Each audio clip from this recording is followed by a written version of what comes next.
મરવું જન્મ લેવો હેલું નથી અને મરવું હેલું નથી. જન્મ લેવો એટલે માતાના ઉદરમાં ઊંધા માથે રહેવું પડે. 1-2 દિવસ નહીં, 9-9 મહિના સુધી માનું મેલું પાણી, ગંદુ પાણી આપણી આંખોમાં, કાનમાં, મુખમાં જાતું. શ્વાસ નહોતા લઈ શકતા, મસ્તક પાણીમાં ડુબાડેલું તું, શ્વાસ નહોતા લઈ શકતા.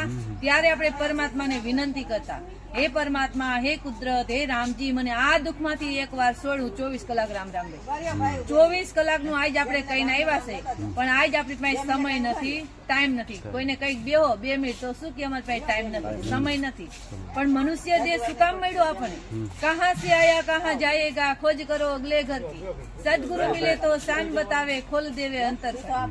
જયારે આપણને ભવતારી સદગુરુ મળશે ને, ત્યારે સમજણ આવે કે હું કોણ છું. હું એટલે આપણું આ શરીર નથી, હું એટલે આપણો જીવ તો ક્યાંથી આવ્યો.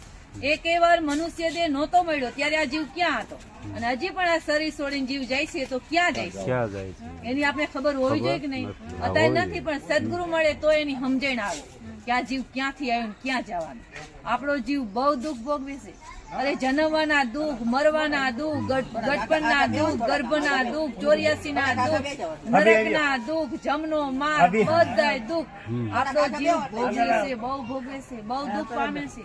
અરે આ બધાય દુઃખમાંથી મુક્ત થવું છે તો એનો ઈલાજ એક જ, રામ નામ લેવાનું. રામ નામ લ્યો અને ભાગ્ય જગાવી લ્યો.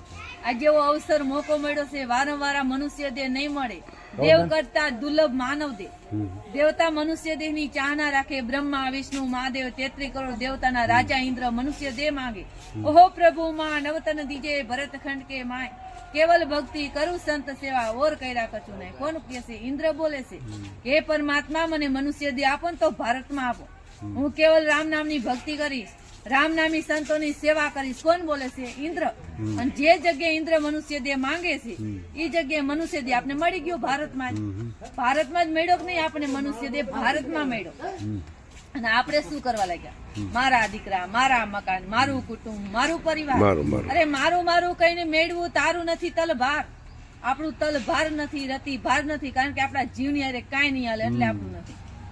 પરમાત્માએ આવો મનુષ્ય દેહ દીધો. આંખની જગ્યાએ આંખું બનાવી, કાનની જગ્યાએ કાન, મુખની જગ્યાએ મુખ, હાથની જગ્યાએ હાથ, પગની જગ્યાએ પગ. સુંદર મનુષ્ય દેહ દીધો કે નહીં? જો આંખની જગ્યાએ કાન આપી દીધા હોય અને કાનની જગ્યાએ આંખું આપી હોત તો પરમાત્માનો આપણે શું ખરાબ કરીએ? અરે હારી બુદ્ધિ આપી ત્યારે આપણે અહીંયા આવી હગી છીએ અને બધું કામકાજ કરી હગી છીએ. હારી બુદ્ધિ છે એટલે કે નહીં? બુદ્ધિ નો આપી હોત તો પરમાત્માએ બુદ્ધિ નો આપ્યો તો ક્યાં હોત? ગાંડા હોત. અરે રોડ ઉપર હોત છે અમુક ગાંડા રોડ ઉપર, એને માવતર છે, પરિવાર છે, પણ બુદ્ધિ નથી. એવી હારી બુદ્ધિ લઈને પરમાત્માએ આપણે મોકલા છે. હારી બુદ્ધિ એ માટે આપી છે કે પરમાત્મા